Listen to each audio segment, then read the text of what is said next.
Bonne nouvelle pour les salariés, parce que dans cette vidéo, je vais te donner une information qui te sera certainement utile dans ta vie professionnelle. Voilà. Donc, tu dois savoir, c'est pourquoi je te demande d'écouter cette vidéo jusqu'à la fin, pas à pas. Voilà. Donc, tu dois savoir que désormais, tu peux acquérir des congés payés durant ou pendant toute la durée de ton arrêt maladie d'origine privée non professionnelle.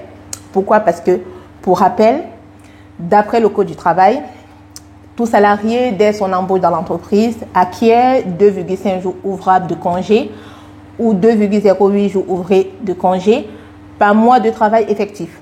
Donc, le Code du travail subordonne l'acquisition des congés à du travail effectif.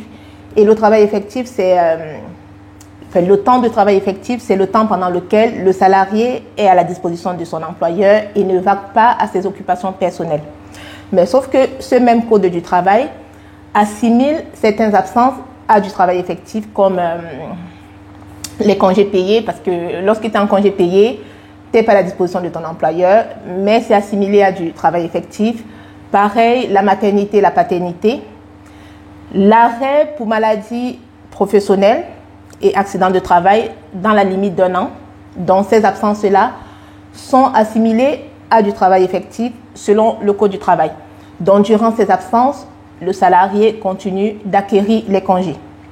Mais par contre, le Code du travail français ne considère pas l'arrêt pour maladie privée non professionnelle comme du travail effectif. Et par conséquent, le salarié en arrêt pour maladie non professionnelle privée n'acquiert pas de congés. Donc ça, c'est l'état du droit français dans le domaine. Mais par contre, ces dispositions du Code du travail français sont contraires à la législation européenne qui stipule que, je vais vous lire pour être sûr que je ne vous dis pas de bêtises, qui stipule que, donc c'est la directive 2003/88/CE du 4 novembre 2003, qui stipule que, en matière de congé annuel, les États membres prennent les mesures nécessaires pour que tout travailleur bénéficie d'un congé annuel d'au moins 4 semaines, conformément aux conditions d'obtention et d'octroi prévues par les législations ou les pratiques nationales.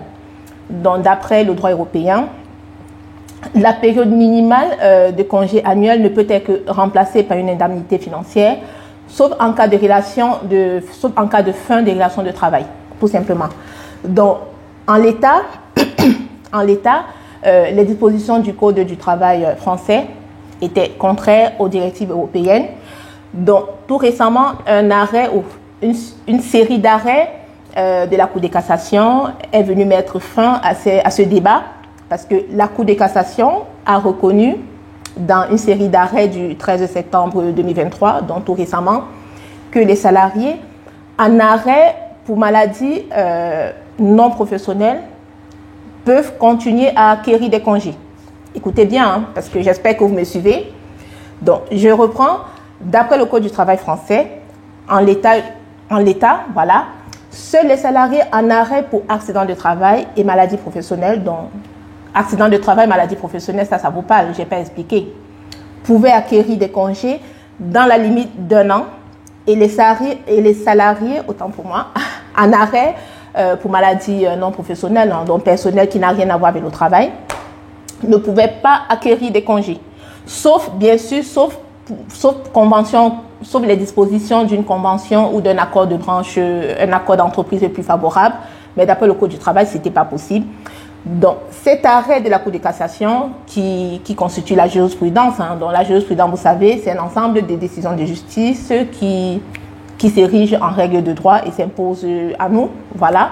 Donc, une série d'arrêts de la Cour de cassation est venue donner raison aux juges européens ou à la législation européenne en décidant, voilà, en validant le fait que désormais les salariés, quelle que soit l'origine de l'arrêt, doivent continuer à acquérir des congés payés. Donc, que tu sois ou que vous soyez salarié en arrêt pour maladie professionnelle, non professionnelle, accident de travail, vous avez droit à vos congés payés.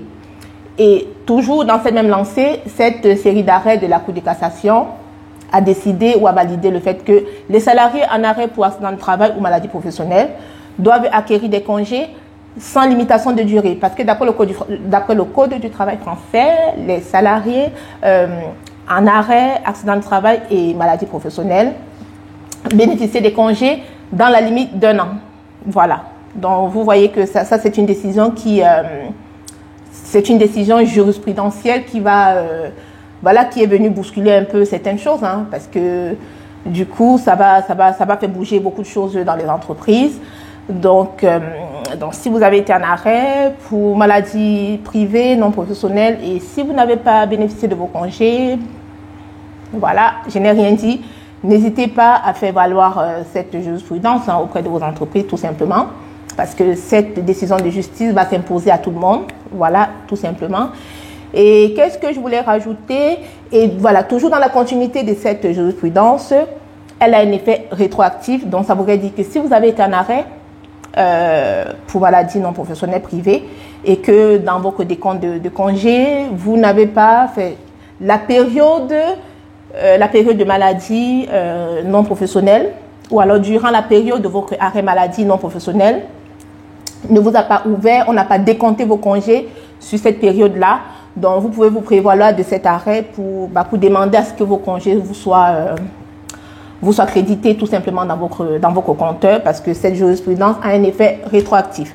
Donc, ça, cette décision, c'est une mine, hein, c'est une mine que je viens de vous donner là.